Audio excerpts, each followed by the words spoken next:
And Magic Hands Marsic, it is yours. Thank you. Thank you very much. Well, welcome to virtual WAMA December. And I'm looking forward to spending this almost 2 hours with you. Before we start, always have a safety briefing with what we're going to do. You're using electronic. So the very first thing is be safe with the electricity around you. I don't want you poking any open wires, live wires. Don't poke the plugs and all these things. Be careful with cables. We don't want any electrocution or any tripping. You might be at home, but hazard is always around you and safety go first. The next thing is, please stay hydrated. If you want to have a snack, that's fine. Remember to keep fluid away from your electronic and electrical outlets. And as we are going to be working with some modeling clay today, if you're eating, try not to mix with the clay. Even though they are non-toxic, most of them, it just tastes funny. I know I've tried. Anyway, all kids, you've all tried. Don't tell me you didn't. So stay safe. And I hope all of you have somebody else at home. If there's any emergency, please call out. If it's minor, you can deal with it with your home. If it's an emergency that you need our help, let us know, and we will call either the emergency number we have on file, or we can also call 911 if it's a very serious emergency. So please say something if you're not feeling well, if there's anything. It's like if you were in the classroom, it's the same way. We still care. Any questions before we jump in? No? Okay, awesome. So without further ado, let's go. I'm going to be switching my camera to my document camera. So for the majority of these, you are not going to see me. You're going to see my hands and my objects. So if you have any questions, you will still hear my voice, but you won't see my face. Okay, let me switch cameras and be aware that I'm working between two computers. So the first thing is here. And you will have to potentially kind of go and pin a person to be able to see. But do you all see my hand on the paper? So you see that? Okay, so you'll be able to see what's happening on that one. And on the second computer, I have my slides. And here we go. So we are gonna have both running in parallel. So today we are going to be jumping into topography. So to study topographic maps, it'll take hours and hours. We're going to look mostly how do we go from 3-dimension to 2-dimension and back to 3, so that we understand how relief or shapes of landmarks are represented on the maps. And if you look on the left of this picture, on the left, you have a relief map that looks almost like a photography. It's actually a 3D rendering by an artist using topographic map and satellite pictures, but it still shows you the relief. And you can see the shape of the land mostly through the coloring and the shading that is giving you this visual effect. Because if you were to touch your screen is very flat.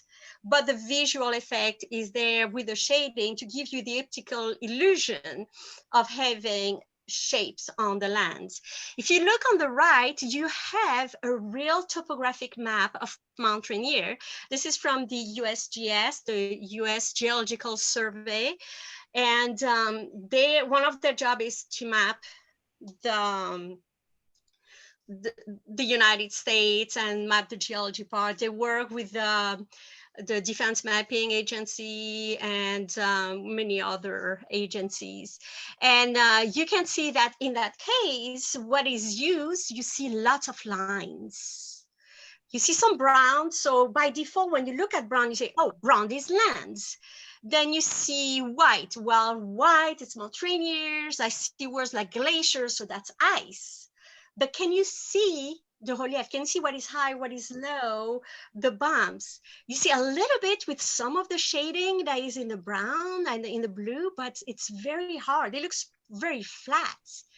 And that's to illustrate how difficult it is to actually imagine and project in your mind what a map from 2D is showing you in 3D. And it takes experience to look at a topographic map and be able to project in space and know what you're looking at and what you are to expect if you were to go there on the terrain. And it's actually important to do that for you, especially if you're interested in any field work, especially for emergency services or pilots. You need to know the shape of the land. You're going to choose the best route to go, you know, an aircraft went down in that area. How are you going to go there? If you're by foot, you're going to be very careful at the topography to make sure you're not going by an area that has a cliff, for example, or you got to choose a gentle slope and all these type of things. So being able to read these maps are important for that. They're important to locate yourself if you're lost. They're important for pilots. Do we have any pilots in the audience, or even student pilots in the audience? If so, can one of you, preferably a cadet, if you have a cadet first, a cadet student pilot, why do you think understanding a topographic map is important to you as a pilot? Any of you can jump in. Because when you're flying and looking down at the ground, it looks exactly like a topographic map if you're high enough.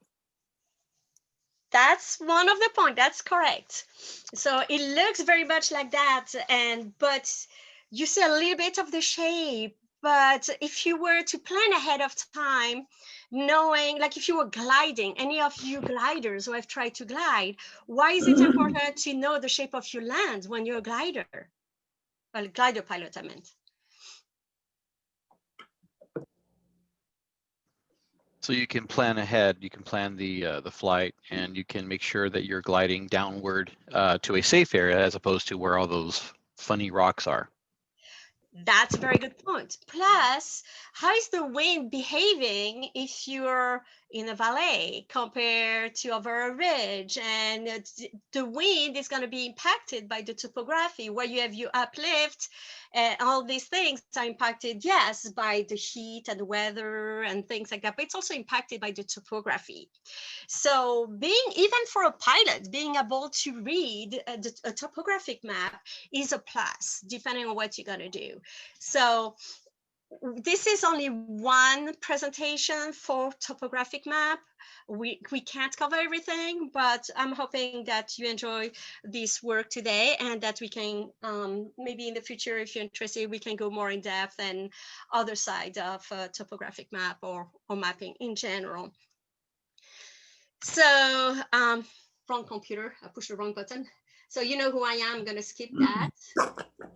We're gonna do an activity there. So for this activity, I'm gonna switch off, I'm gonna stop sharing that guy.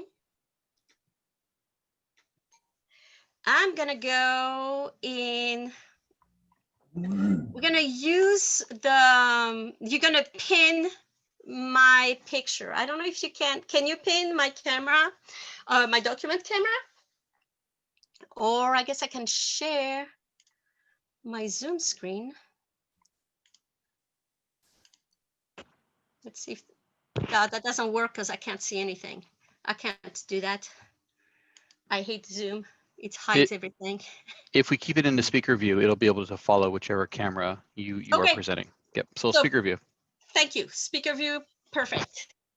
Yeah, that's, it just like different things work differently. So you're all going to take one of the piece of paper. That's part, remember how there was a supply list that was provided to you with different materials.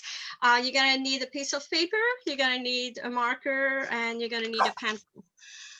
Preferentially like a number 2 or softer, that's better. If you want to use color, you're welcome to. I'm fine. My favorite color is rainbow, so I can choose whatever I want depending on my mood. And what's your favorite shape? My favorite shape is rocks, so it can change all the time too. So you're gonna put your hand, you saw quickly the picture from the video, but you're gonna put your hand on the paper and you are going to draw the outline of your hands. So you're all gonna do that at the same time as me, okay?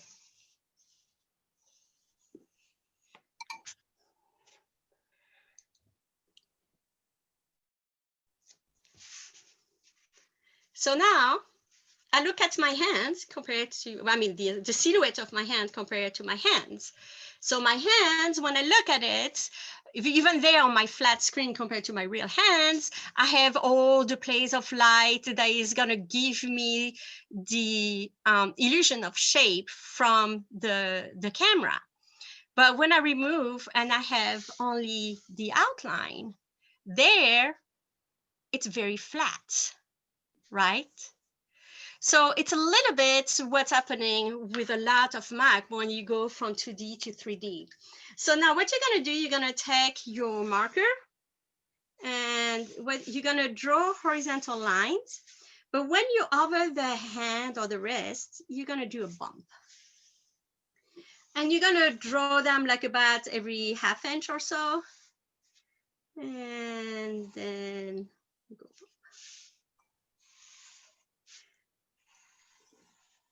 You can't tell us that we're not cool. We even do art.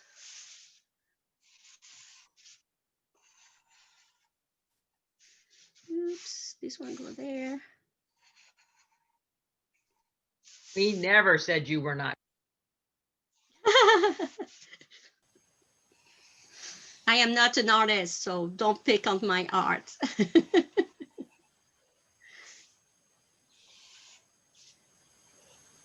If I wanted the artist, I would have called my daughter, but she skipped on me.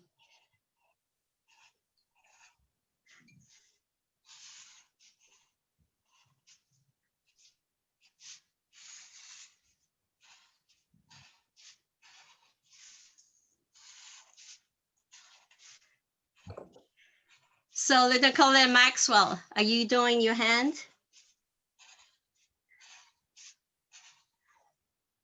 Kathy? Yes, I am. Good, good, good. I'll ask for people to submit their work after. Just kidding. But I am no artist either. Oops.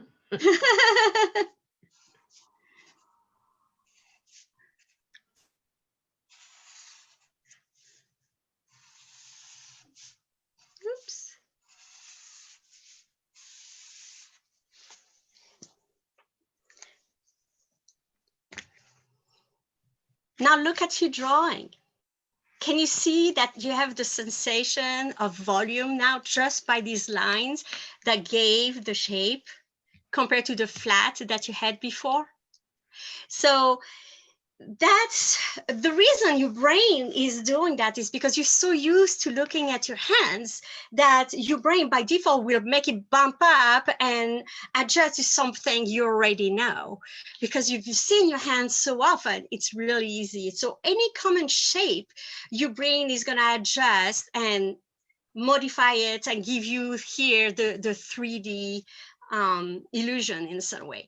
So when you're looking at a topographic map, they look flat, but with experience, your eyes will get accustomed and you will slowly see the relief lift up from the map, but in your brains. It's like it's a projection in 3D where you look at the map, you look up in your head and you will see the shapes. This takes lots of practice. So I don't expect you to reach that level after a couple hours working together. But so just be, how do you say? The French word is coming and not the English. You know, keep trying, persevere until you see the 3D in your head. It takes practice. So we're gonna stop that one, and we are going to be back onto the presentation now. And while my computer is switching, why don't you show me your drawing, you can show them in your camera. Once you show me with your camera, you can see your hands. Nice, look at that. Wow, good job. I don't see everybody's hand. Come on, people, switch on your lights and give me, show me your hand. Show me your hand. Excellent. Nice, look at that. So it sounds silly, but it's really illustrate how your brain see things. So now we're gonna go back to the presentation, and from there, sorry, it's loading. You see on the left how your brain sees easily the relief, well, on the right, it did not. So we did that exercise here. I put the link out. I can email you the slides after if you're interested. It's a work in progress because I always add things and change things, but I found these. That was an illustration in case there was problems. So also if you want to go back with your own, nice, get it, leave, I see your hand. If you wanted to do that with your cadets or in your squadrons, you remember the activity we did. So that's kind of a bookmark there. I don't want to play that. Please go ahead. Skip it. Skip it. Okay. So here we have a 3D-dimensional map for Washington. Then when you go down, my computer is, okay, my computer is crashed. I need to stop sharing and share again. I apologize. Technical problem.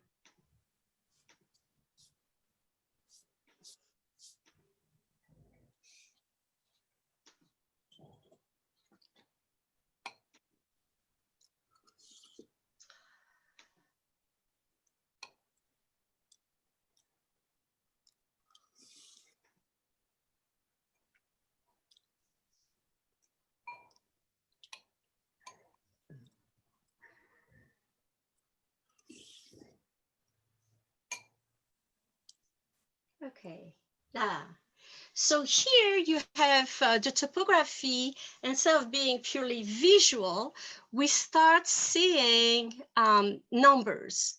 So the way this is set up, we have each color represents a range of elevation that the land is. For example, if you are this salmony peach color, you're between 2,000 and 5,000 feet. It's not very precise, but that kind of gives you an idea. But when you look at that compared to what you have before, this was very visual. This looks very flat. It's really difficult to read it. So you start using your brain to say, hey, this color represents something that is in height compared to this color that represents something that is flat. So typically the blue is the flat because that's the water. Then we're gonna have the green is lower. Then as you go towards the darker colors, you're gonna have the highest one. So if you teach that to your brain, you're gonna start guessing by saying that, and you can start imagining, but it's still not very talking compared to the other ones. But it is more specific because in that one, even though your eye see it better, you have no clue what the altitudes were, what the elevations were. Well, here you can see what the elevations are. You have numbers now. That means when you're flying, you know whether you can fly at 2,000 feet or not. For example, if you anywhere in the orange colors, should you be flying if you're intending to fly at 2,000 feet? No. No, because it's 2,000 and higher. So, you know, these are areas to avoid. So it's very important to know your topography. A simplified view of that, if I was going to 3D from that map, it looked like that. Where to simplify, I see the intervals, but I don't see the progression of them. but that kind of is a puzzle version of our state in 3D. And you can find, for example, the passes here. When you want to go to Wama, that's a good pass to take. So when we look at the topographic map earlier, we had all these lines, and these lines are extremely important. These lines are called contour lines, and these contour lines, like you see here, there are different contour lines. You see there's some bold ones, and there's some intermediary ones. So the bold ones are what we call the index contour lines, while the intermediary one are the regular contour lines. And what is a contour line in topography? A contour line is a line that connects all the points of same elevation. For example, on that index contour line here, where we have the number 550, if that map was in feet, because most of the American maps are in feet, 550 feet, that means that all these points on that line are all at 550 feet. If the map was in meters, all the points on that line will be at 550 meters. If a point is beside it, you have to look at, wow, is it higher or lower than the line to know if it's more or less than 550. But you do not know its exact altitude, its exact elevation, because it's not on the line. So you're going to give an interval. So here, I see here a river. That's my blue line. I see here a regular contour line. And I see another one here. Then I have the bold one. So, and you notice here I have another bold one. The bold ones are usually every 5 lines. And they're to help you in the reading of the maps when there's lots of lines, and instead of counting per each interval, we kind of skip count. For example, they could be every 100 feet. If that was every 100 feet, if this one is 550, this one will be 650. And the ones in between will be the in between. So will be 550, 50, I say 100 feet, okay. So that'll be 550, 1, 2, 3, 4, 5. I had 20 to each, so that'll be 570, 590, 610, 630, then 650. So you go little by increments. So the contour interval is the space in between 2 lines. And the map usually tells you, is it 5 feet? Is it 10 feet? Is it 20 feet? And if it doesn't tell you, you're gonna have to read the different numbers. Here we have only 1 number, so we have to guess. We need 2 numbers to be able to see the space in between the 2. And then from there, we can calculate what is the interval. For example, let's say this is 550, this one is 600, for example. So that will be 550, 560, 570, 580, 590, 600. What is my interval? I added 10 every time, right? So my interval is 10. Any questions on that? So I know it's a little bit of the theory and a little bit of the vocabulary, but it's important to understand what a contour line, what an index contour line, and what is the contour interval.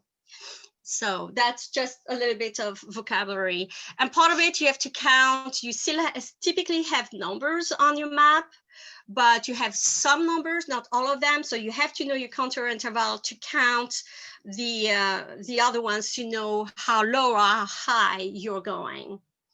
So we say the contour line connect the point of equal elevation. They never cross. You can't have a 550 line cut a 560 line because they're equal elevation. They cannot cross. It doesn't work. You can't cross different line. They also don't split. That's a typical thing. They don't split. The only exception will be when you are at cliffs or if you have an overhang, that's a special situation. It's because they get so close to each other. It looks like they're connecting and splitting, but in reality, it's because they're so close to each other, they're overlapping also. And the other thing is the contour lines, they never end. They either reconnect to themselves in a loop, or we cut them because we can't leave the map going forever. So they stop at the end of a map, if that makes sense. So these are the typical rules you're going to encounter. So contour lines they connect the points of equal elevation. So all the points on that line are all exactly at the same altitude, elevation. The contour line never cross. Exception will be overhanging cliff and this vertical cliffs area. Contour lines never split, and they do not end except at the end of a map. Usually they close back onto themselves. Any questions on that? So the index contour line are the bold lines, and they're the ones to help you see better from far. When you're looking at the relief in general, you look first at the bold, then after at the other one to kind of have an idea of what's going on there. So here I show you a topographic map of Crater Lake in Oregon. And you can see lots of lines around. So if you were to follow some of the bold lines, you will see that they're going all around the lake in some way. So you can see how we have some bold one and some thinner one. I have a bold one here, a bold one there, and I have typically 4 in between. I have some spots where they give me some altitude, some elevation, sorry. In French, I have the habit of saying altitude as elevation. Elevation is the point on the map compared to sea level. Altitude will be like, what altitude are you compared to sea level when you're in an aircraft? So there's a slight difference between these two. So, but look at the water. How does the water look like for you? It's very flat. It was very flat. So in that one, what they show only the topography of the land, and they totally ignored what's happening underwater. So depending on what you do, that's fine. But depending on what you do, you need to know what's underwater. So there are other maps that we have that will show actually the land, the shape of the land underwater.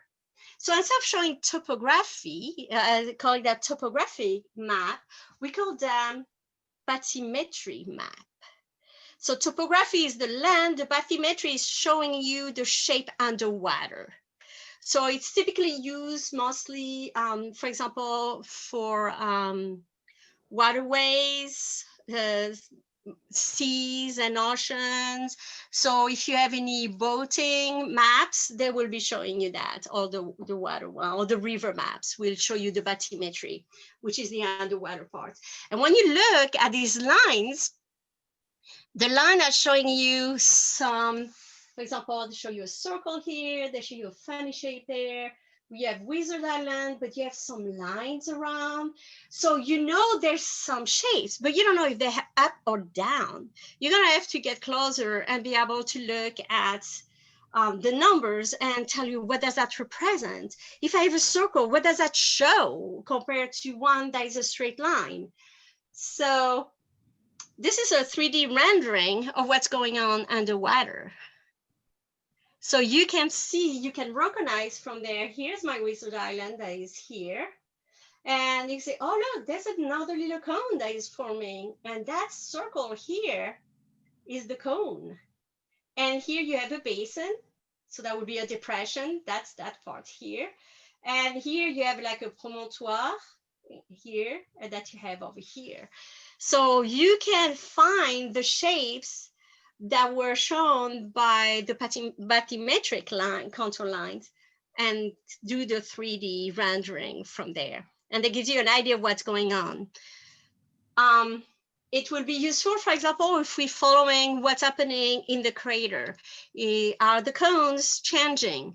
So that will let us know if Mount Mazama is extinct or dormant. Is it active in some way or another? Is it still evolving?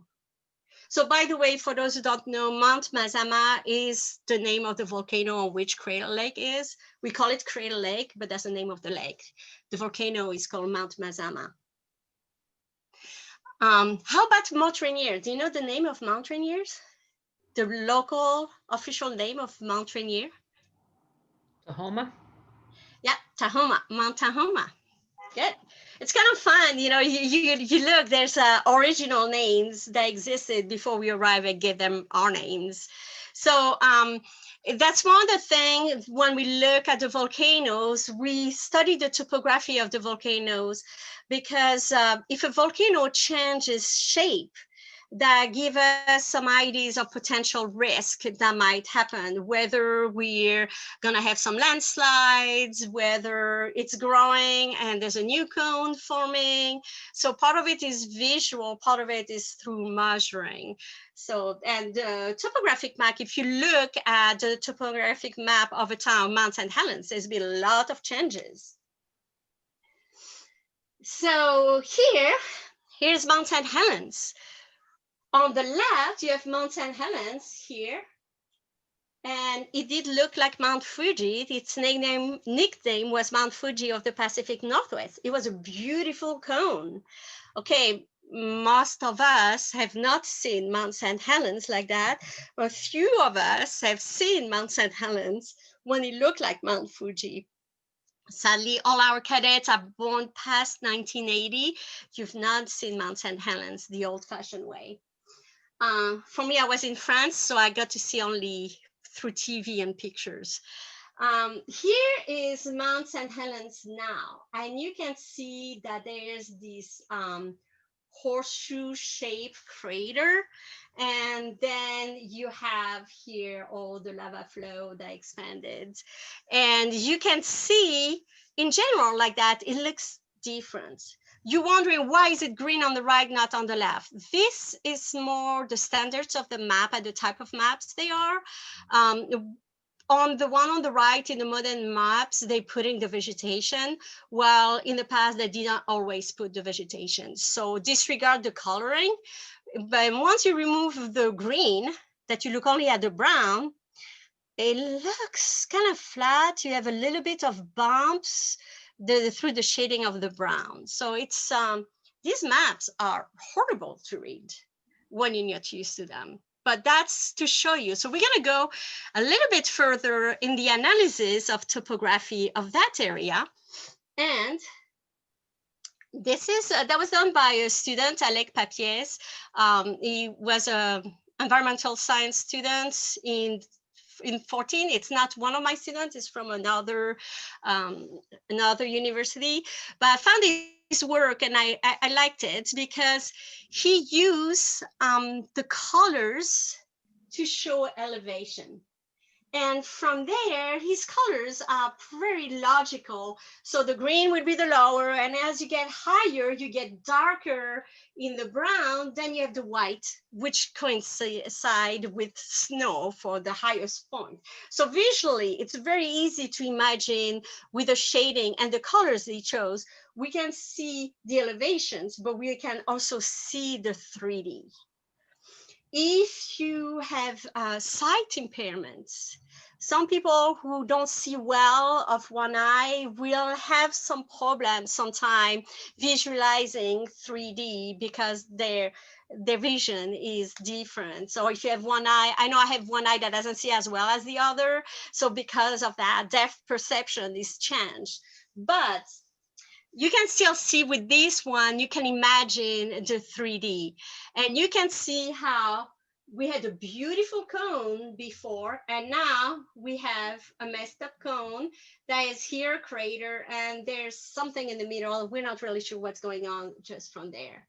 And he went further from there. He chose a profile line, and with the information he had, he was able to draw a profile of Mount Rainiers prior to the eruption. Then here, Mount St. Helens, sorry, not Mount Rainier, Mount St. Helens post-eruption, and you can see a little divot here. There's a mini crater in the big crater. So, well, I hope Mount Rainier doesn't look like that. It'd be pretty bad. And then from there, he was able to calculate an estimation of the volumetric change. That means all that is missing from inside the crater and the flank here got blasted, partially in the atmosphere during the eruption and partially out in the surrounding area.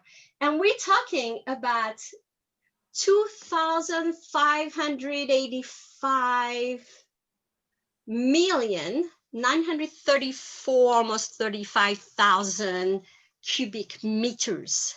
That is gigantic amount. That's a huge amount.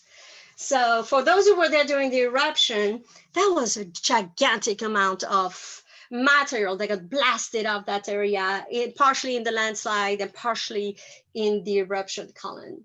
So a topographic map are often used by geologists, but also by a variety of engineers to calculate volume, like for quarries and different areas like that. If you're going to calculate, you want to make a dam, for example, in an area. Well, you're going to look at your valley, you look at the profile of your valley, you look at the length of your valley, then you're going to calculate the volume of your valley, and you have an idea of how much water it can be put in that reservoir. And also, because you know the elevation, you will be able to see how much, depending on the height of water, how much of the land will be covered and which village might be submerged or not, depending on the elevation of the village or the outcrop or all these things. So there's many, many benefits of understanding topography and many applications. So when we talk about topography, the contour maps, the contour lines on the maps, there's, for example, here, you have the 1,400 meter line. All the points there, they are the same elevation. So it's like this plane, this horizontal plane is at the height, at the elevation of 1,400 compared to the 0 that is much lower, and that will be the sea level. Then under you have the 1,300, then the 1,200s. And what we do profiling for these, or when we work on the maps, we project vertically this line. So we look from the top and we draw them on the map, and that's what you have. So the exercise is, how do we go from the 3D to the 2D? How does the 2D represent the 3D? So by seeing it going that way, you will start working your brain back to projecting from the 2D into the 3D. So for that, we get to work. So I'm going to stop that projection, and you are going to take your materials. So the first materials you're going to need is going to be your modeling clay or Play-Doh, or however you want to call it. And I'm going to stop the sharing. And I'm going to go back to my projections. So here I'm putting a new paper. You take your modeling clay and you kind of squish it. I say about 2 cups because you never know. If you do it too small, it's not fun. My modeling clay is not the youngest. That's what happens when you're a teacher. You keep things and you try to reuse them. And if you leave it outside, it dries out. I left it outside since yesterday, so it's starting to dry out. So you're gonna kind of smoosh your modeling clay to kind of soften it first. So you can put your cameras on. We're all working together. And thank you, Sergeant Ramson, for putting your camera and sharing with us. I appreciate. So put your cameras on. And here we go. So I'm making a ball first. And let's make a volcano to start with.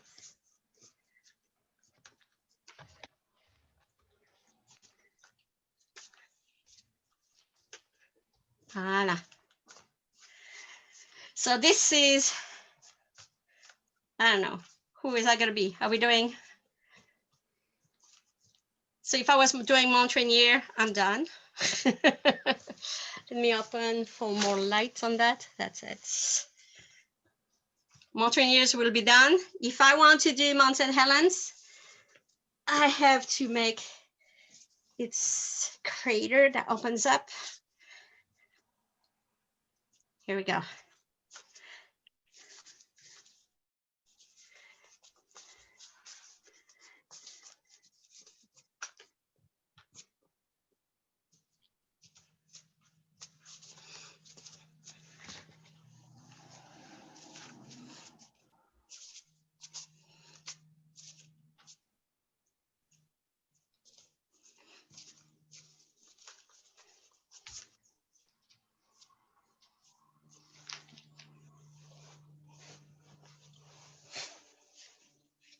If you don't like the smell of these, you can make your own with coconut oil.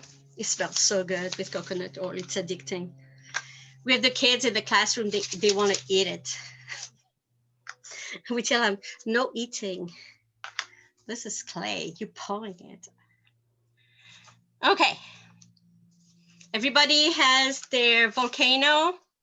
You don't have to do exactly the same as mine. You can do a variation of it. You can do Mount Rainier, you can do Mount Mazama, Mount St. Helens, whatever you want to call, or you want it to be.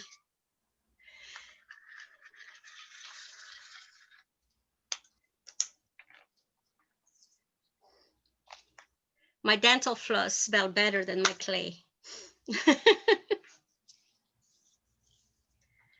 So once you've done that, what you're gonna do, you're gonna take your pencil, or if you don't want, you can take 2 sticks, or you can take the pencil, like I say, and I'm gonna choose 2 spots. Actually, a little bit closer, like this one. I'm gonna go here and here, like 2 high spots. I go down, I press it down.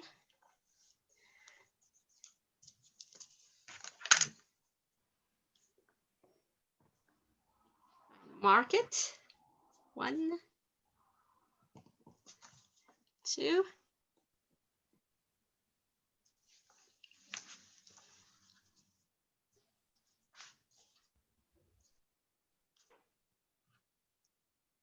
So now if I lift it up, look, I have the 2 spots, they're marked.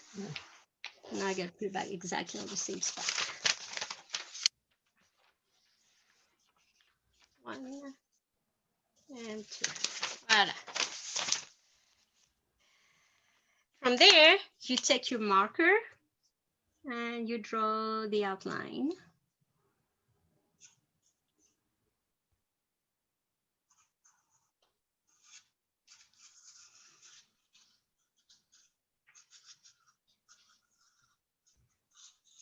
Voila.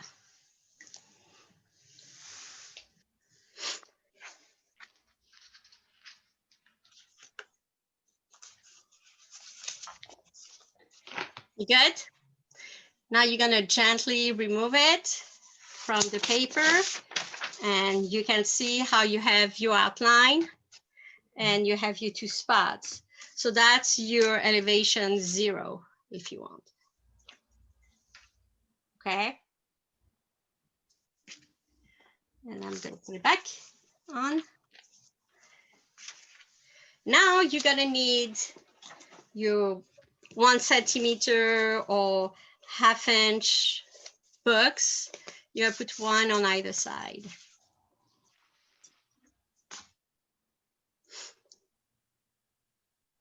And you want them to be about the same thickness.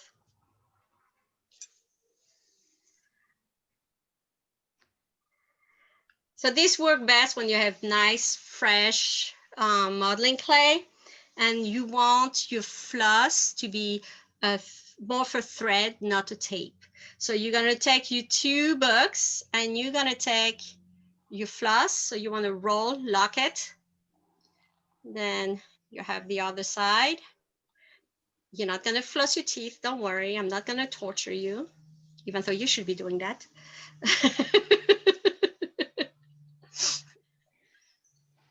Then what you're gonna do is you're gonna slide carefully the floss.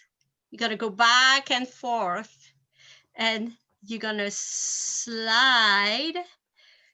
So you will have to hold a little bit the volcano because it slides a little bit. At least mine does, because I have kind of a stiffer style modeling clay. I don't have a nice gentle one. Okay.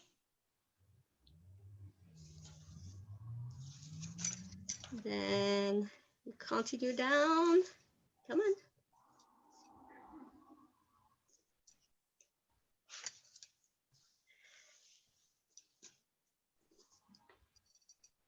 Then you're gonna cross it. There we go.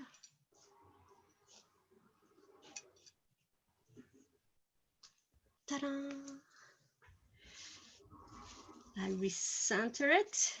And now I'm gonna lift up the section that I cut. And here you go.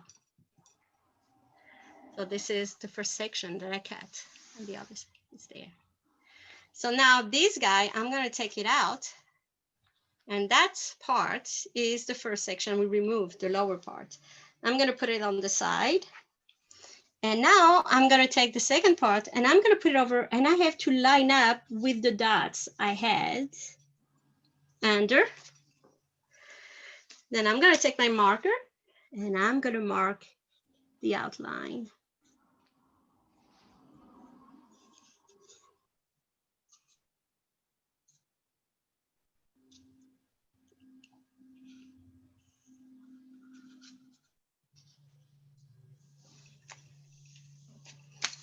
And so if I lift it up, you can see the second part.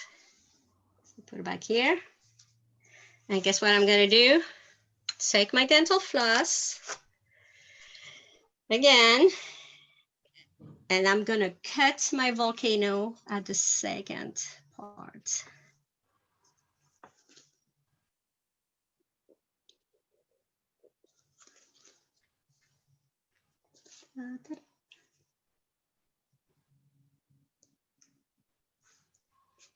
It's sliding in 2 hands.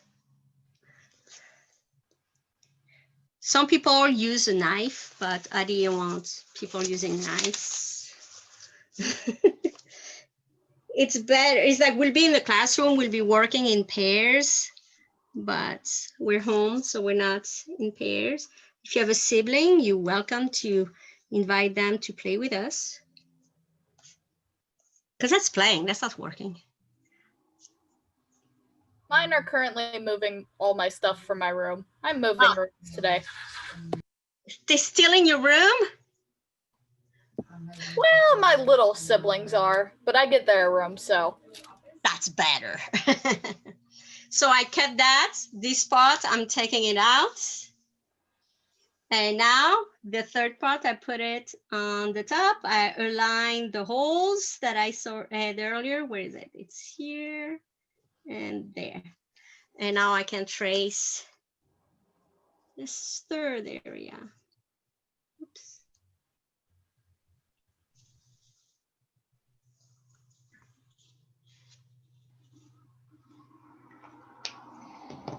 So we did the level 0, the level 1. This is level 2.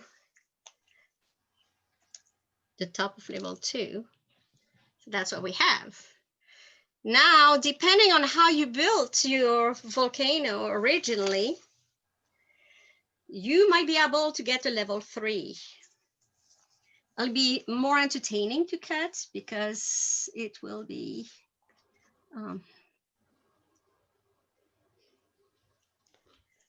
it'll move a lot. I'm going to put these books closer to help me.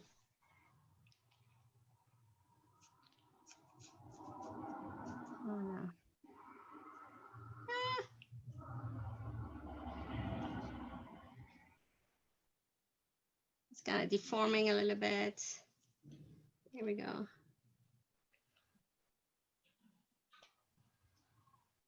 Voila. And I can take out here. That's my next part. And it kind of broke, but that's what I have here.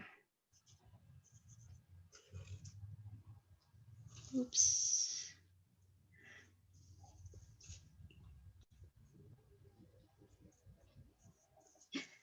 Oops.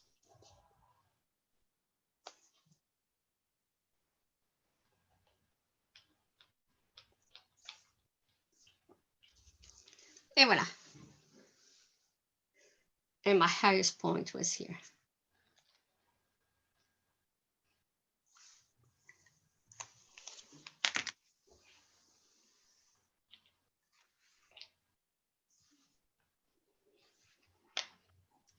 And if you look at my slices, you can see the different slices and you can see the line and they're represented here. It's like I took them and I projected them down vertically. Tolkien can go back to sleep in the bookshelf. And here you have your landform in 3D to your 2D version.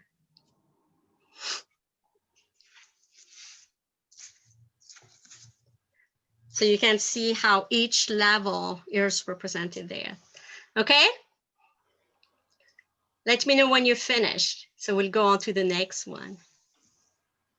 Oh, you had polymer clay? Oh my goodness gracious, polymer clay. You need the razor blades to cut it. Actually, for the polymer, you can use the, if you have a metal, butter, or cheese string cutter, that works great for the polymer clay. That's what I use for the polymer clay. It's excessively hard to shape, and I can't even get it to do what you've done. I'm sorry. My mom's played a lot with polymer clay lately, so she's like, you can use that. I'm like, oh no. Take a knife, cut it with a knife. Just be very careful. I've got tools. Yeah. So is when you finish with it, you can show your volcano to your camera and you can show your drawing, volcano and drawing, so that I know you're finished. Or you can also write done in the chat so I know you're all okay. I want to make sure everybody has time to do the work properly without rushing you.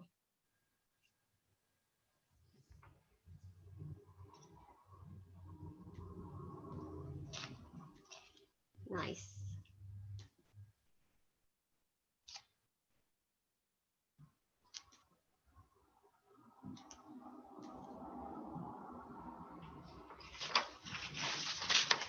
Oh, we get a pair. Excellent.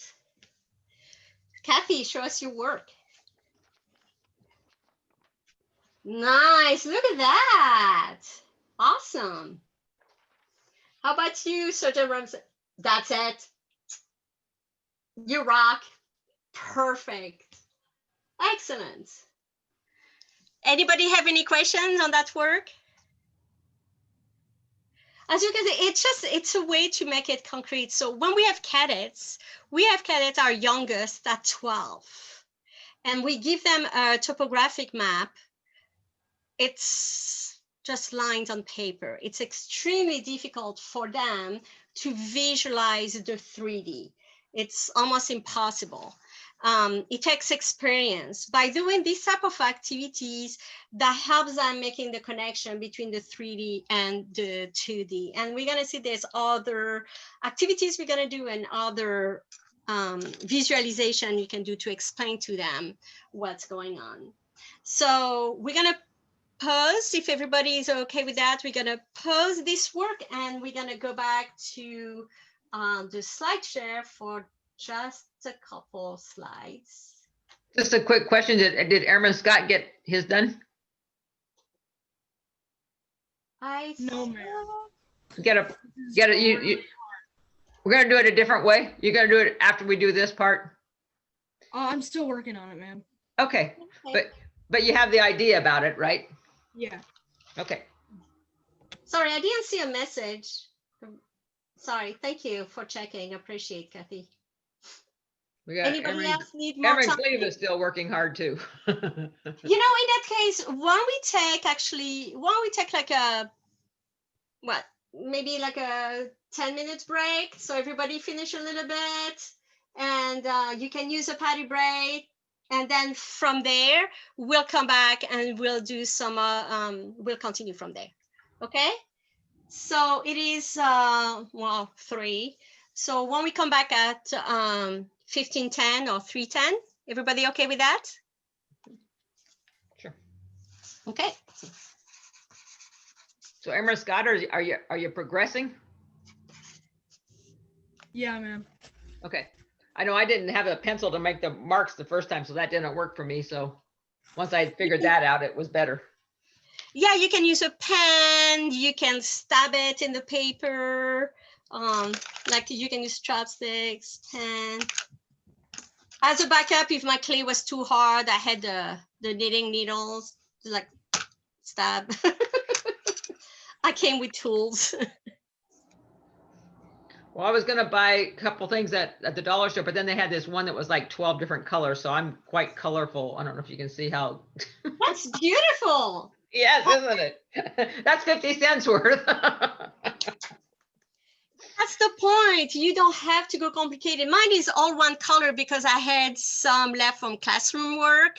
So I had like a bigger patch, but you know, I keep reusing these clays, so they do age, and after a while it's like I trashed some of them because they're harder.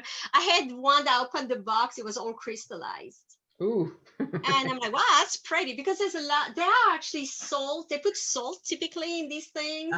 They put a variety of things, and if they dehydrate, if they're not sealed properly, if they dehydrate, the salt will crystallize. I'm like, that's pretty, but not very useful anymore. So in the garbage, you know. But I even thought about sending a recipe on how to make your rum from home. But I'm like, you can make your own if you want to. But Let's do that at Wama sometime. Let's make their own. Yeah. Well, there's one you make like you have to warm up some coconut oil, because coconut oil kind of solidifies easily. So you warm it up and you make sure it smells so good. And just flour and salt, right? I'm sorry? Just flour and salt? That's the typical way. There are different type of flour you can use if you have anybody with gluten allergies. So there's a variety of recipes you can use. Because I know some people have gluten allergies and they use other type of flours. So we can always try that. I'm gonna take a 5-minute break and I'll be back unless somebody have a question. Cadet Scott, you okay? Oh, yeah, man. You good? Okay, let me know if you need help. Is Scott or Sawyer your last name? I'm sorry. Scott. Scott, okay. Because they can be both last name and first name, so I wasn't sure. Thank you. The comment from Lieutenant Colonel Wallace. This was all done by hand when I was in college. Computerization was barely just starting. I totally agree with you, sir. I did everything by hand at that time. There was no computer helping us with any of that. Plus, because I'm a geologist, in addition to the topography, we had to put the geology. So there's the geology on the land, on the top. Then when we did the profiles, we had to draw the geology layers under the profile. So it was quite fun to do.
Okay, is everybody back? How are Cadet Gleave and Scott doing with their volcanoes? I'm sorry, Cadet Gleave. The polymer clay is fun, but at that point it's more difficult. Cadet Scott, were you able to do it this time? Yeah, but I just cut into mine, and the way it looks like a dinosaur is imprinted into it. A what? Dinosaur print. Dinosaur. A dinosaur print. Yeah. That's awesome. I love it. Well, you know, you could have had the dinosaur go by. That's excellent. Is the dental floss working well on the new modeling clay, on the new Play-Doh? Usually they're so soft, it cuts pretty easily. Do you have any problem, Kathy? No, but like and mine was fresh enough, it stuck to the paper pretty well, so I could cut it without a problem. Perfect. Mine, because it's aged, it slide. It doesn't stick as much. Doesn't have as much moisture. I should have stabbed it onto it. Okay, so you're welcome to continue a little bit as we go, but we're gonna do some extensions from there. And even if you have encountered problem like Cadet Gleave, I'm sorry, you're welcome to continue. I will say next time you're at the store, won't you pick up some cheap modeling clay, and then you can try again. And if you have any question, please feel free to contact me, okay? You have my email address. Just remember to always CC a third person when you email us. Okay, so from there, let's go back to my slides. Okay, so here we are.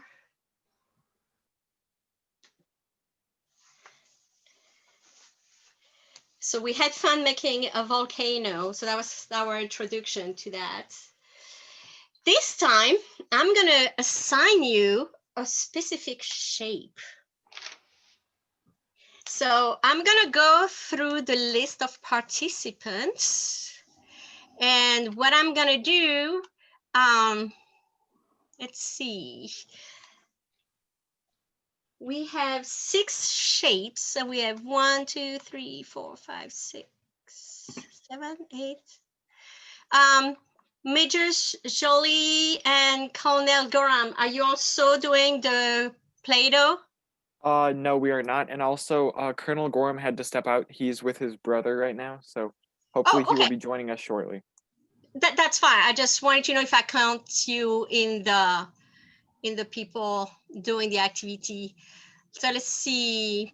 Why don't we have, so for that activity.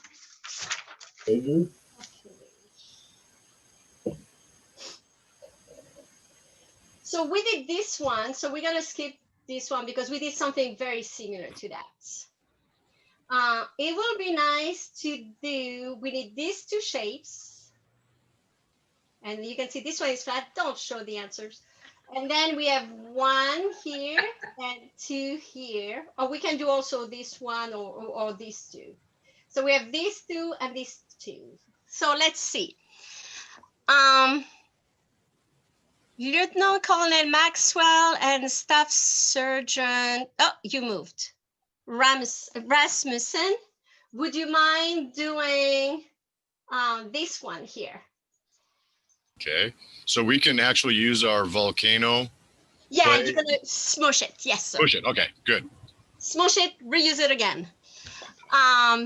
After, when I have Lieutenant Almanza and let's see, Major Crozier. Why don't you do this one? Did you see? Which one, ma'am? This one. Oh, okay. See if I have enough for that. Oh, you can reuse what you had. I don't have a lot. Oh. I thought I had a whole lot more. Unfortunately, I was incorrect. It was hard as a rock when I finally got to it. You know Yeah. the Sorry. kids. So yeah, I have maybe like enough for like a little pebble. That's what I've been messing with. But I get it though. It's awesome. I love it. I don't have any clay, but I can probably do a diagram if you want. How would that be? Yeah. Oh, yeah, that's actually interesting. We Okay. could do that. So, okay. I can look for some Legos if that helps. I mean, Hey, that works too. So if you don't mind square maps, I mean it's it's fine. It's fine. It will be pixelated. yes, exactly. Just look at it You from are very far away. CEO, so being cyber education officer, you're allowed to do that. I'm allowed to And, improvise with Lego. Thank you, ma'am. Let me see what I can find. Okay, so now I have these 3, or we can do these 4 left. Okay, who wants to do this one? Put your name in the, because my problem is my list keep moving every time I ask for people. So it's really hard to keep track of who is who because my list keep moving. People are shuffling up and down on my list. So let's see. Cadet Cullen is Chief Pepper doing it also? Or she just observing? Okay, well, what about Staff Sergeant Egg, Noah Egg? Want to do this one? Can you hear? You okay? Then we're gonna have Glebe and Beavers, Chief Beavers. You can do this one with the plateau at the top, the little bit.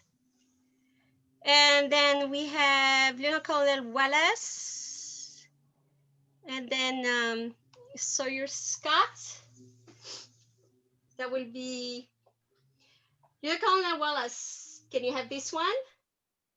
And Sawyer Scott, you can do this one. Are you guys okay with that? So you're gonna make your mountains. Did everybody get one? If you didn't get one, pick one of the 6. What I'd like you to do is first you create your mountain or mountains when you have more than one. Then I'd like you to guess what the topographic map of your mountain is going to look like. Then you're actually going to cut it and see how it looks like. That makes sense? So first you make what the silhouette looks like. 2, you're going to take a piece of paper, you're going to guess what the topographic map will look like. You can look from the top and guess it. And 3, you're actually going to slice it and you're going to see exactly how it will look like. So go ahead.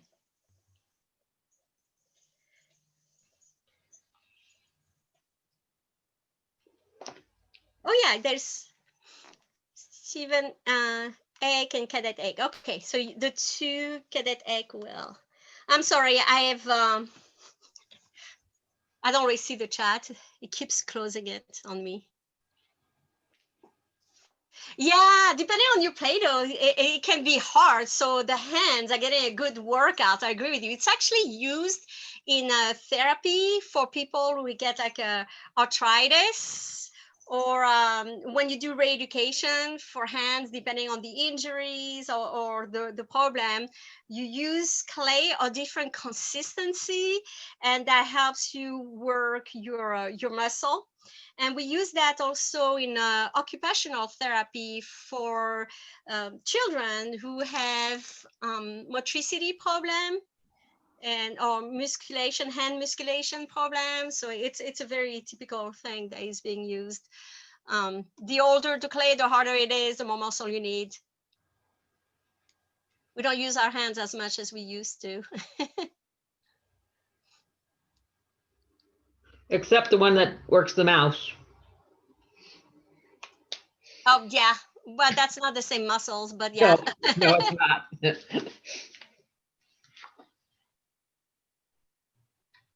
This is interesting. Which university are you from, Stephen Egg?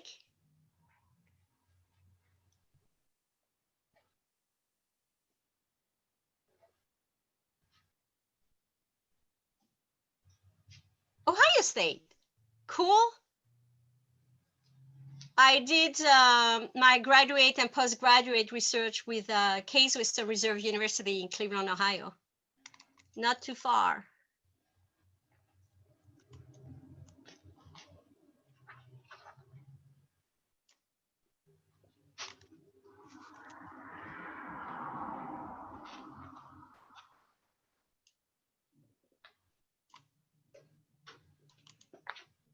Oh, this is nice. Yeah, I like the building.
So with these type of activities, you see that even though we're in a virtual environment, you can still do some hands-on activities.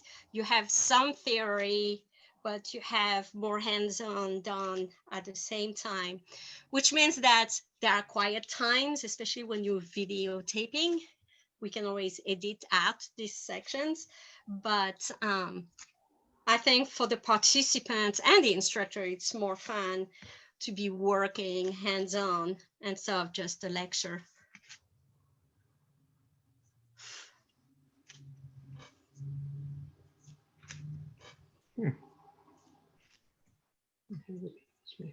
Oh, and there's a test at the end. Just kidding.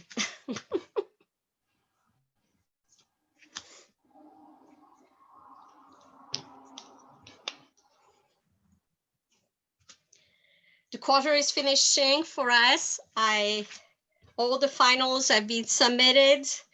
The students are now submitting the extra credits. So tomorrow I'm finishing my grading, and then I'll post the grades and we'll see how it goes from there. And winter quarter and spring quarter at the college, we're going to be still virtual online. We're not going back in the classroom for us yet.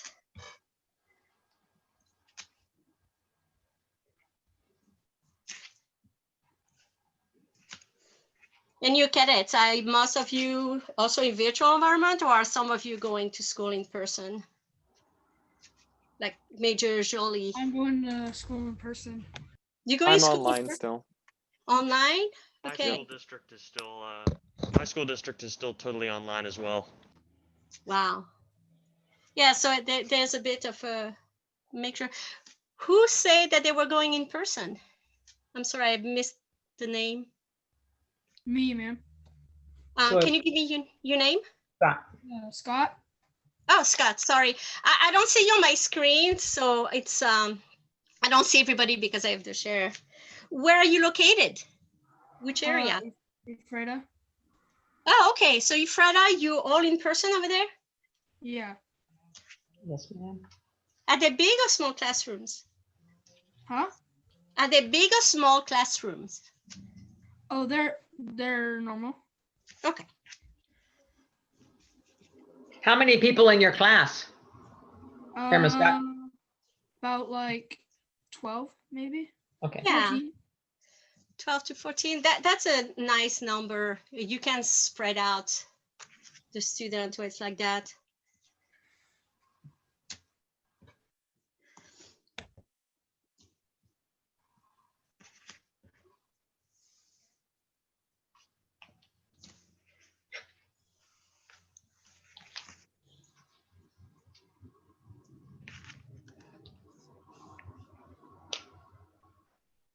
Yay! You done with the first one or the second one, Cadet Cleve? Sorry, that sounded.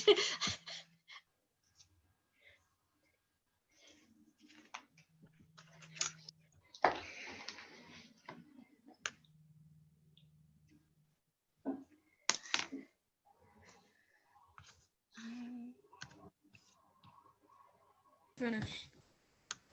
Nice. Take a picture, send it to us. We want to see how it went. How do you do that, ma'am? You, You just hold it up. wait. I can't see it. Where is she? Oh, sorry, I need to find you. Oh, here you go. Yay! Nice.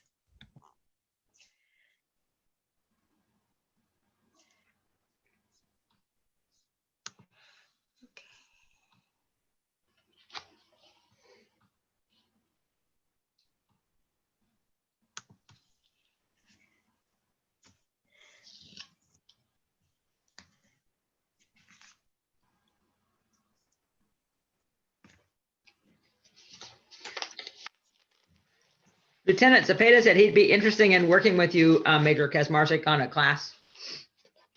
Who was that? I'm sorry. Lieutenant Zepeda. Oh, yeah. What would you like to work on? Anything specific? Well, he's not on this one. He was on the last two classes. Uh-huh. But I said, what would you be interested in helping with? And he said AE or one of the leadership ones. But I know he's been through quite a few of your classes. Yeah, we had a lot of fun. He gets he's very curious. Mhm. So you always want to try different things, which is very important in science, to want to try different things. So you get a good predisposition for that. Yeah, I can I don't know talk with them. what's your class next month. Cryptography. I'm going to be bugging Lieutenant Almanza. We're doing Okay. cryptography.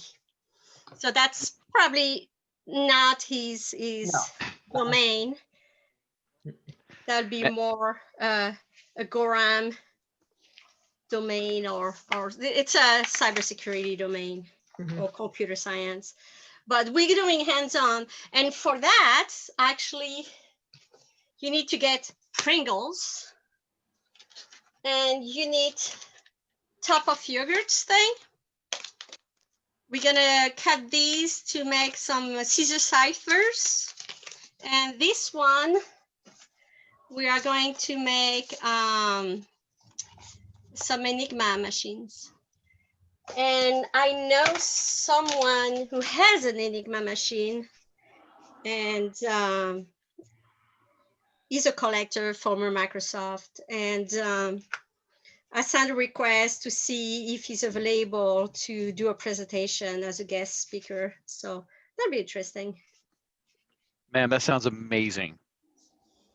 I am very interested in this. At first, I was just going to say, oh, you're not bothering me. It's perfectly fine. Yeah, I'll help, But they're like, Enigma machine, and he collects. Like, I want to know more. Oh, yeah.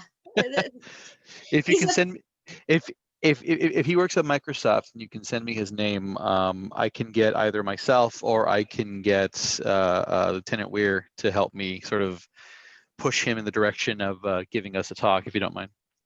He's not anymore Microsoft. He was. Oh, okay. He's a former Microsoft. He was at Microsoft in the 90s, early 20s, 1990s up to 2000, So he knows Bill Gates. Early Got it. 2000s. Yeah. I'm sorry?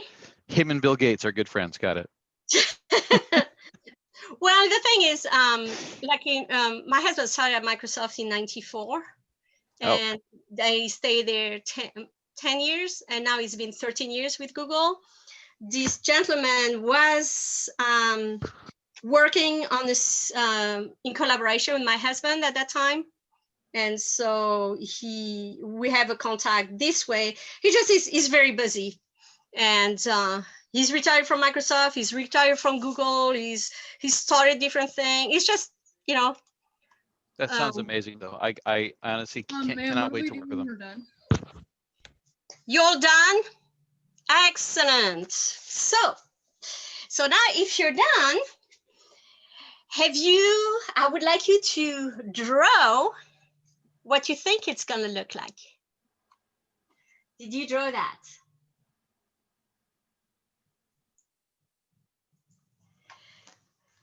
That's mine for after.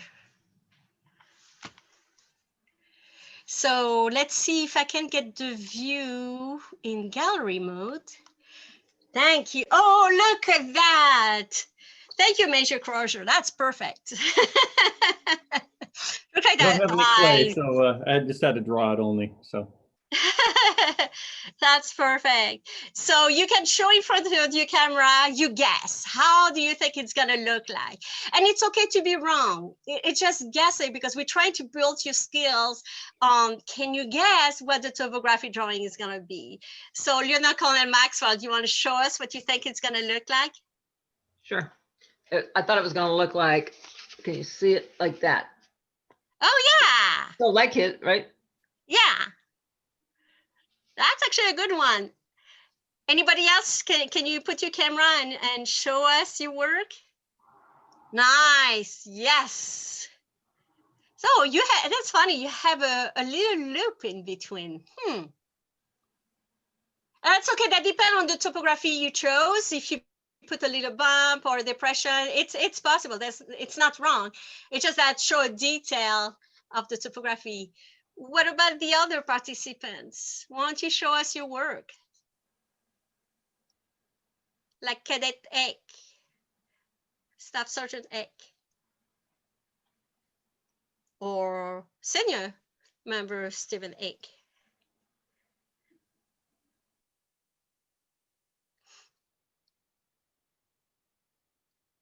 Oh yeah, so that's the volcano one. Nice. How about the one you just made?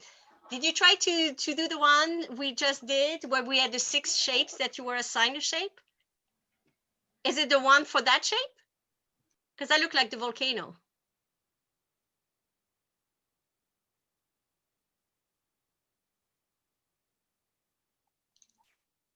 Because we did the second. Cadet Scott, did you cut once you got that big mountain, did you cut it apart? It's cutting up. This is.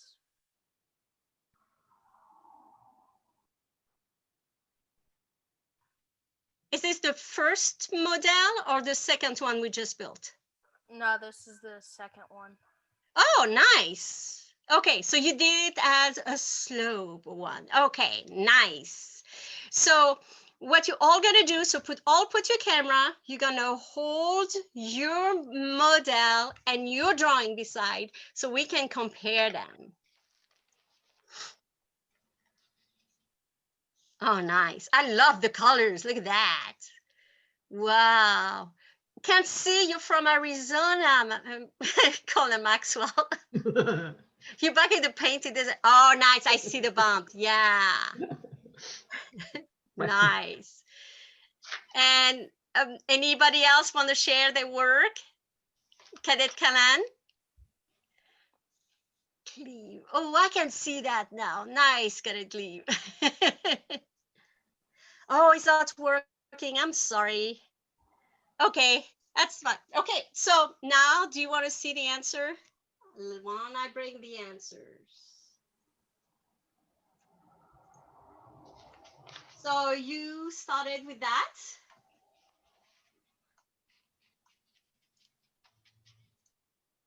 So that's what you started with. And here's the answer. So how close were you from that? There can be some slight variation depending on the shape you gave, but you can still see some variations. So you can see, for example, that here you have a very symmetric mount. Then here you can see, if I draw that line here, it's pretty symmetric on either side also. So that kind of shows you an idea. You have one big bump and one little bump. And so you can see how here I have more lines because I went higher, while here I had less lines because I stay lower, but I still have two loops, two sections with loops because I have two bumps. Here it's asymmetrical. So it's all the bump is on the left, like there. So you can see that on your drawing. Here we have a bit of a plateau. So the top one is stretched and broader.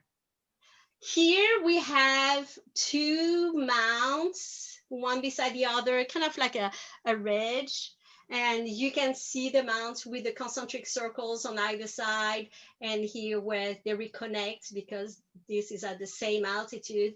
Here you have a more shallow saddle in between the two bumps that are almost like little boots.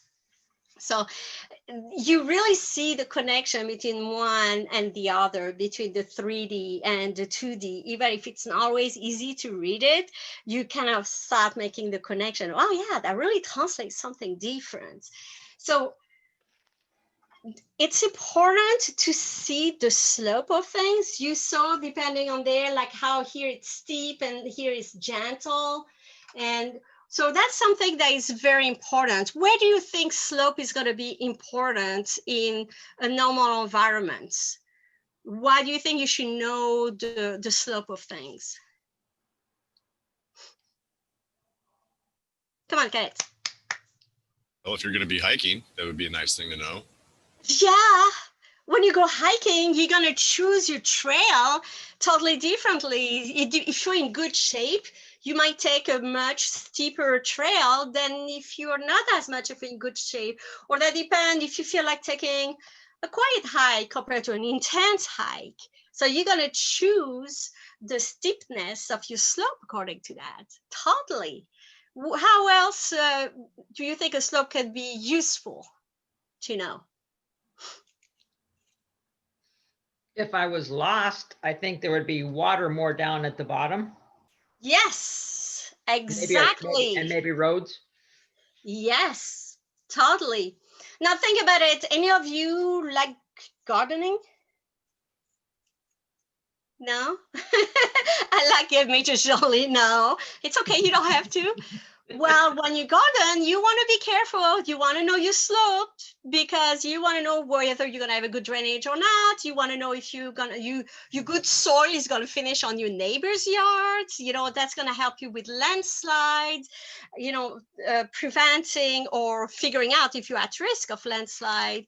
You want to make, for example, create a pathway whether you're gonna have steps or not. Any of you like biking? Mm-hmm. If you go biking, depending where you go, you want to know what type of slope you're gonna go to. If you want to go mountain biking, you want to know your environment. So all these things, you go skiing, you want to know your slopes. So all these is actually important in many different ways. But in the industry also, like when we're building, we want to be careful because, for example, slope area are more at risk of landslide and erosion and burn-off and all that. So there's a variety of things to worry about. So typically when we look at the slope, we go back to your math. You have to go back to your algebra. It is typically we do the rise. So here's your rise over run, rise over run. You know, that's your slope of your equation in mathematics. Well, that's the same thing. So we do the rise, which is the height difference. And here we go from 540 to 520. So we have a 20-meter rise. And then the run will be the distance. And here it's 100 meters. We also call it the gradient that's a more fancy word of saying it, but that's the same thing when we do the gradient. So here I calculated if it's 20 meter over 100 meter, that will be a 0.2 ratio or 20%. So that would be, you know, when you say, oh, we have a slope of 20%.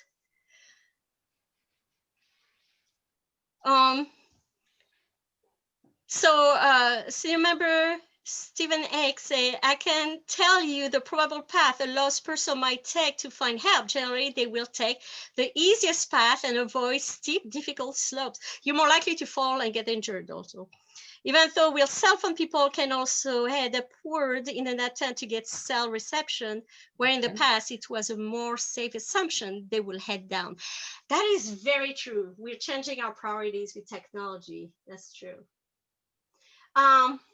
If you go in accounting for the most advanced students, we do have some students are in high school or more advanced in mathematics. So you can take out your trigonometry calculators, and then you will use the gradient equation.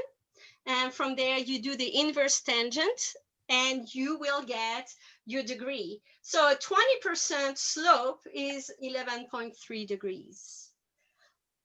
So that's kind of how you calculate that.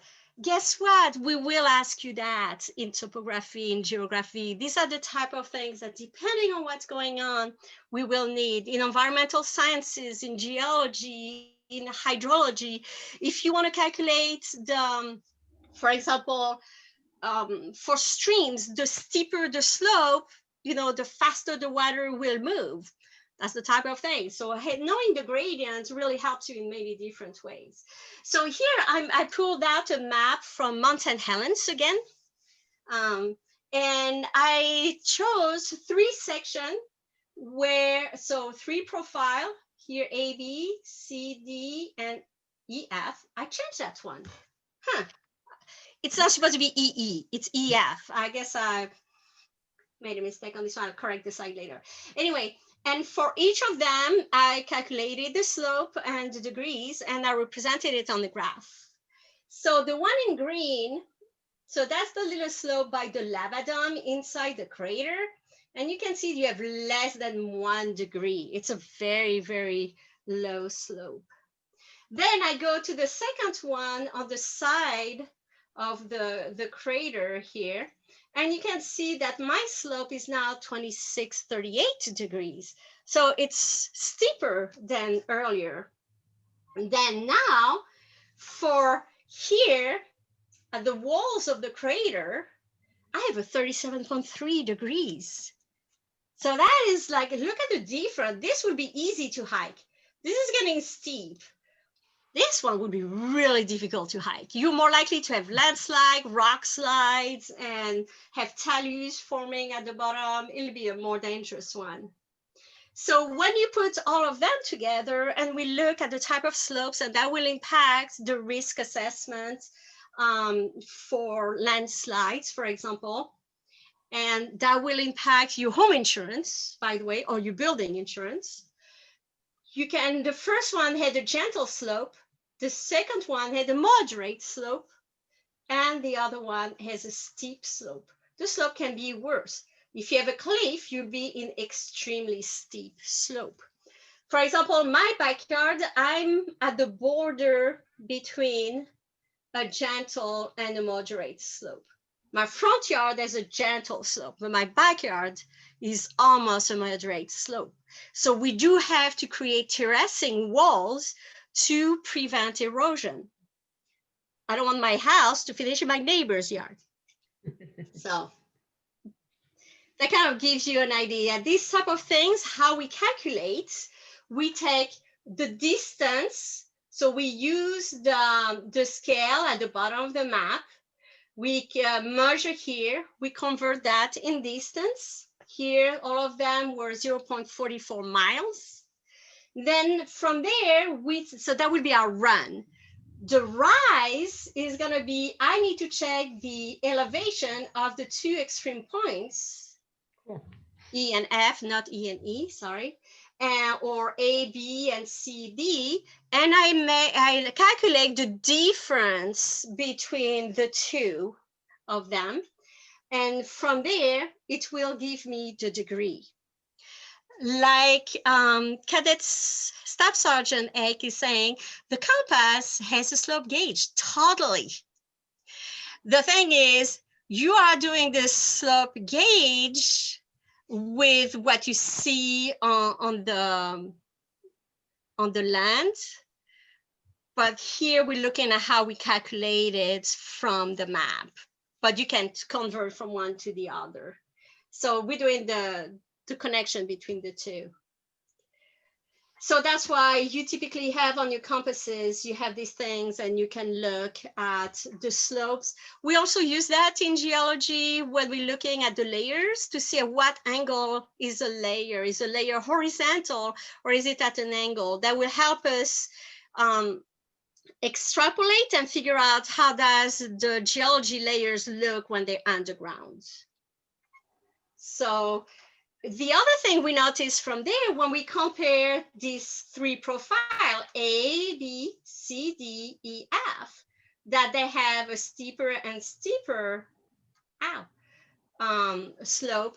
Look at how many lines are crossed on the same distance. Here, we don't cross any, we just have one. Here we have a few, and here we have many. So if each of these was a line, you can see the spacing. So you see the steeper is the slope.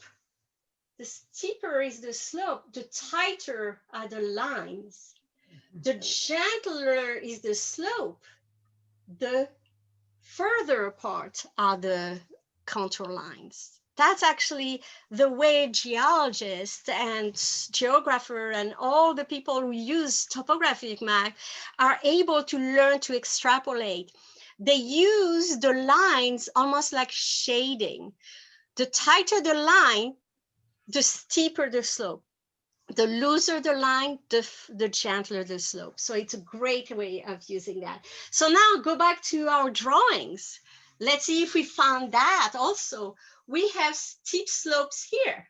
Well, look at that. See how steep that was? Well, here that was gentler, and you can see they're more spaced out.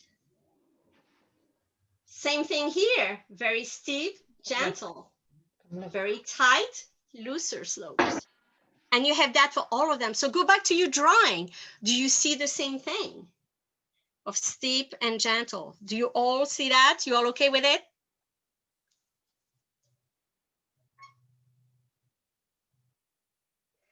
Now, if I have a map view of that, what do you expect to see? So you need to talk. What would you see? If you have that, what do you imagine you will see? A couple of mountains on each side. Maybe a stream or a trail coming down from the top. So I will imagine here, we see the concentric, we see the tightness. So we have a hill, we have a second one here that is a little bit gentler slope. Then here we have a drop, then we have the stream. It's created a valley. We see the V shape forming of the valley. And then here we have a little depression here. So that looks like that. Or if you want to see it, I don't know if you can see, I don't know if it's bright enough. Oh, I need more light in here. I'm sorry, it's like my area doesn't have the best lighting, apparently. There's the sunset is on my right, so it's kind of messing up the lighting. Can you see? It's a bit of a dark thing. So you have the two mounts, the two hills. With this one that is gentler. You have here the river, and then you have a little depression here. I guess it's a little bit dark, but you can recreate from the 2D. You can imagine like the description that was given to us, but also you can recreate it.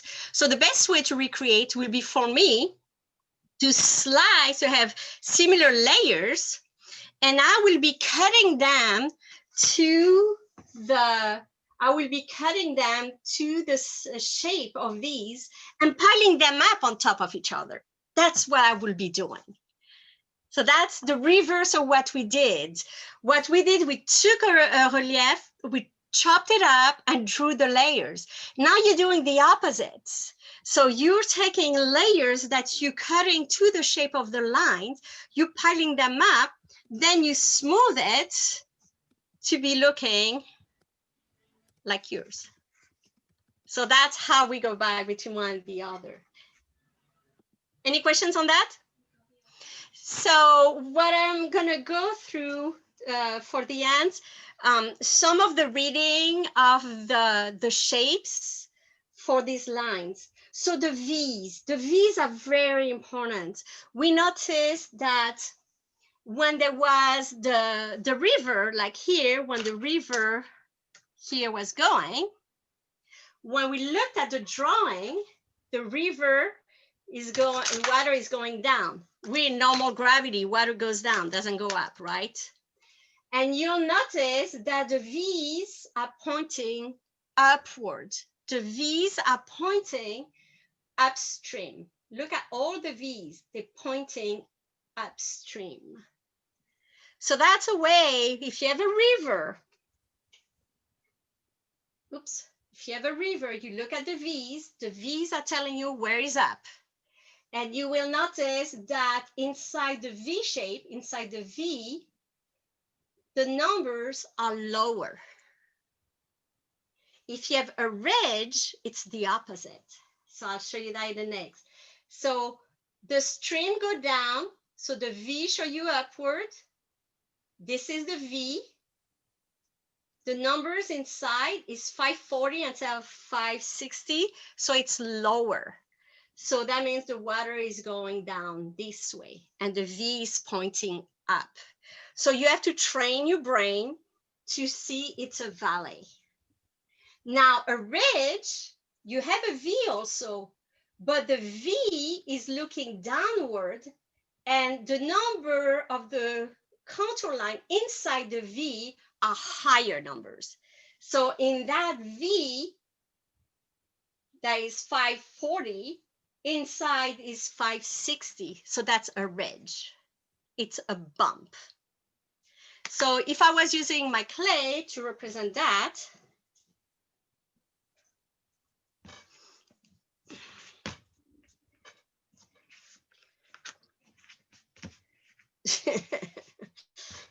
my clay is not cooperating. Okay, so I want a ridge here. Okay, so my water is going down this way. And here is the ridge. So if I was cutting horizontally, my V, if you look from the top, the V's are going this way. Let me switch, stop the sharing here so you can see on the other one better. You want this one.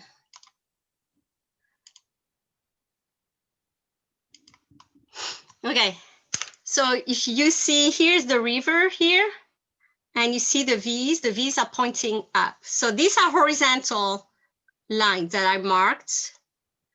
These are horizontal, but you can see the V is pointing up. And as you have the V here, inside the V are lines of lower elevation value. Here, this horizontal line, these horizontal planes are on the ridge. So I see the V also, but it's pointing down, and the number inside the V, this is a higher number. So that gives you, when it's a valley, the V points up and the numbers inside are lower value. When it's a ridge, the V points down and the numbers inside the V are the higher elevation. Okay? Like I say, all these things feels a little bit abstract. It takes some practice to do that and look at it. That's why I wanted you to have some Play-Doh. You're gonna keep working on it and keep looking at it and manipulating that in your brain, okay? So now I need to unpin what I just did.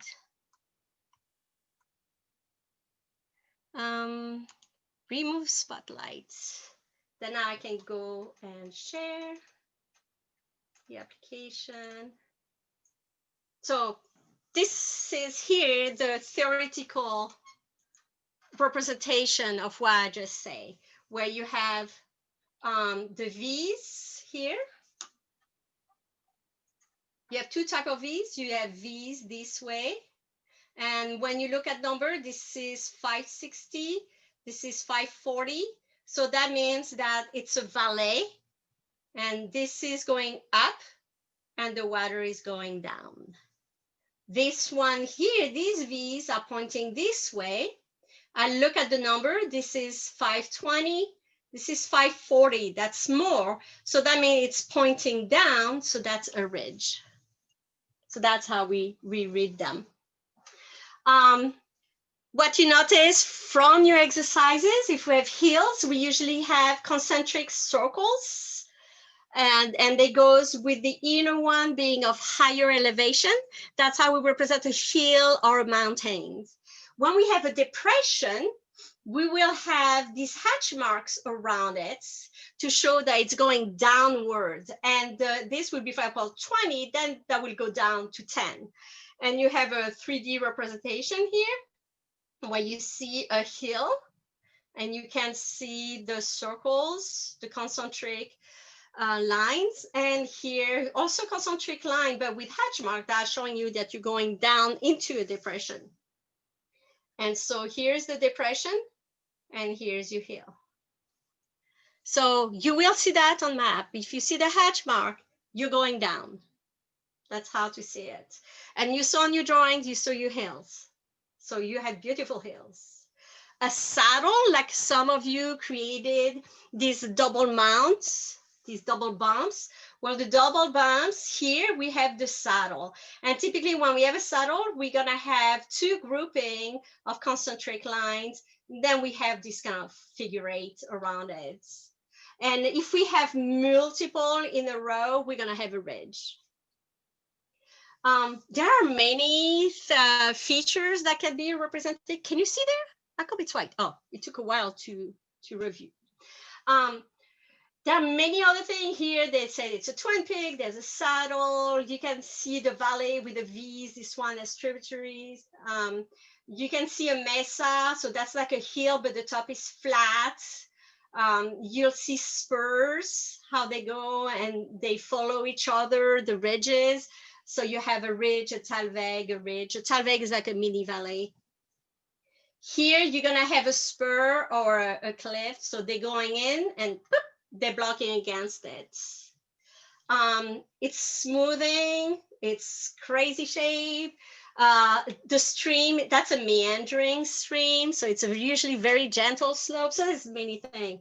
What I have on the left is something that is used in the Army study guide, where they use their hands and you can see the hills are your knuckles. The saddles are in between your knuckles. So you have your knuckle, this is the hill, this is the saddle. And here are the spurs. If you're looking at your fingers going down, that will be your spurs. I'm sorry, the computer is being slow in saying things. So the spurs are your fingers going down. You can see this bump. The cliff will be on the side where it's vertical or almost vertical. And the draws, well, the draws is typically where it's in between the spurs. They call them draws. We call them also talwegs. Also, there'll be another name that is used. It depends if you use more the English or the Germanic. In topography, we usually use a Germanic word for that. They show you like the valleys and the depression, how the palm of your hands will be a depression, while the your hands, this one, you want to put it horizontal, the lower hand. If you put it horizontal, in the palm of your hand is a basin, a depression, and you'll have the circle being concentric, while the valleys that will be following the line of your fingers. So you can actually go on that website. And so they show you that, they show you a variety of expression of features, so like a hill, the ridge. They show you a valley. Look at this one, that's like a draw here. They show you the saddle, and they show you the depression. So there are many different sites that you can see and can explore if you want to continue to explore that. The idea of using clay to do that work, I actually have been using that for a while, but for those who might be interested in having a write-out for it, NASA actually has a simplified version of this write-out, and I can put that document together and email it to the participants after. But anybody have any questions, any comments?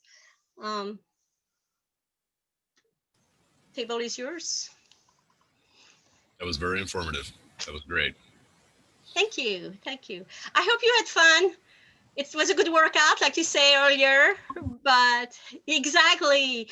I think it's more fun for the cadet also to create your own and seeing it instead of always looking at pictures and videos. You seeing it in real. My recommendation for everybody, be it cadet or adult, is keep playing with it, explore it. For the adult, it's a way for you to explore how you can bring it to your cadets. And for the cadet, it's a way for you to help building that connection between the 2D and the 3D space. Your eyes, your brain is used to seeing the 3D. The 2D representation is abstract, and it takes a while for the brain to do the connection. And to do that connection is done through practicing, through doing this type of work. And if you're not doing these connections, you know, if you're not practicing through doing exercises like that, you will actually not develop your skills as fast. So the best way is you see something, you create it, then slice it and see how the map will look like. You create a valley, you create a circus, like a glacial circus. It is so cool to see how they look like. We can go further, like the shape of valleys. A young valley will be really tight angle, a river valley. An older one will be wider because of the meandering of the river. If you have a glacial valley, they usually are U-shaped instead of V-shaped because the glacier will scrape over the bottom and create this U-shape. So the topography is impacted by its historical geology background, and it's like so much fun to look through that. At least I find it fun. But so there's a lot more to study, but anyway, it's to give you an introduction for that. So thank you very much for participating. I really appreciate all of you coming in. Please, if you have any feedback, any comments, I can put my address in the chat, but I believe all of you know me because I'm always bombarding your email with announcements. For example, the Cyber Patriot announcement. And by the way, today, one of my team was competing and they were using Google Chrome Remote Desktop Access, and it worked really well. They were very happy, and there was a way for them to include many more cadets instead of being stuck behind one cadet leading everything. When they're a group of 5, they actually were able to split, and that really worked well because they were not able to install the big guacamole system that National wanted them to do. So there's many things. If you have any idea for any other activities that you would like to see, any form of training, any suggestions, please, please, please. My ears are always open. I love to hear from you. If you have suggestions, some tips on how to present, like you've done an activity that worked really well in your squadron and want to share it with us, please contact me. I would love to have everybody join in. I don't have to be the one presenting. You're welcome to present too. So, but thank you for all of you for coming today. I really appreciate it. I enjoy working with all of you. And thank you for your patience, especially for those who struggled with their polymer clay. All It was kind of hard. Yes, Marcy. Very entertaining, very energetic, and extremely informative. I've launched our quick poll. If you would take a few moments to fill it out, if you would. And we, again, appreciate everyone participating in the program. And we look forward to seeing you on future WAMAs, hopefully in person sooner than later. So as you finish out the poll, if you want to drop out, you certainly may. I will share the results once I think it's complete. And as a reminder, next AE for WAMA, AE STEM Cyber is going to be cryptography. And we're looking at different ciphers, be it the Caesar cipher, but also the Enigma machine. And right now I'm trying to get a guest speaker who will be presenting us, if that works out with the schedule, a real Enigma machine. So it's going to be hands-on. Save Pringle rolls, please. All right. Or equivalent. It can be non-Pringle rolls. I have shared with the class the results of the survey. And I believe you are all able to scroll through it on your screen. And I will stop sharing, and I am going to stop recording at this time.